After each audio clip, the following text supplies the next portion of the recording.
السلام علیکم، الحمدللہ والصلاۃ والسلام علی رسول اللہ وعلی آلہ وصحبہ اجمعین۔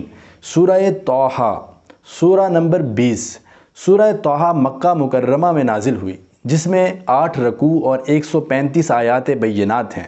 طٰہٰ حروف مقطعات ہیں۔ چونکہ اس سورہ مبارکہ کی ابتدا انہی حروف سے ہوتی ہے، اس لیے بطور علامت اس سورہ مبارکہ کا نام طٰہٰ رکھا گیا۔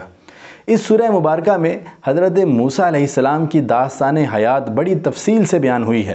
چنانچہ اس سورہ مبارکہ کے ذریعے مشرکین کی قیادت کو یہ بتایا گیا ہے کہ ان کے طاغوتی رویے فرعون جیسے ہیں۔ قرآن اور رسول اللہ صلی اللہ علیہ وآلہ وسلم بھی حضرت موسیٰ علیہ السلام کی طرح توحید، آخرت اور نماز ہی کی دعوت دے رہے ہیں۔ اس دعوت سے اعراض کا انجام بھی فرعون اور اس کے لشکر کی طرح تباہی اور رسوائی کی صورت میں ظاہر ہوگا۔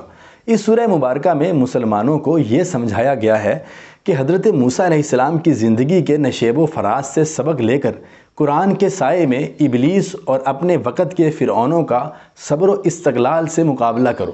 اس سورہ مبارکہ میں یہ وعید بھی سنائی گئی ہے کہ جو شخص قرآنی تعلیمات سے اعراض کرے گا تو اللہ تعالیٰ چین و سکون ختم کر کے اس کی زندگی تنگ کر دے گا اور قیامت والے دن اندھا کر کے اٹھائے گا، کیونکہ وہ دنیا میں اللہ کی آیات سے اندھا بنا ہوا تھا۔ پچھلی سورہ مریم میں حضرت عیسیٰ علیہ السلام کی زندگی سے استدلال کر کے عیسائیوں کو دعوت توحید دی تھی، جبکہ اس سورہ طٰہٰ میں حضرت موسیٰ علیہ السلام کی زندگی سے استدلال کر کے یہودیوں کو دعوت توحید دی گئی ہے۔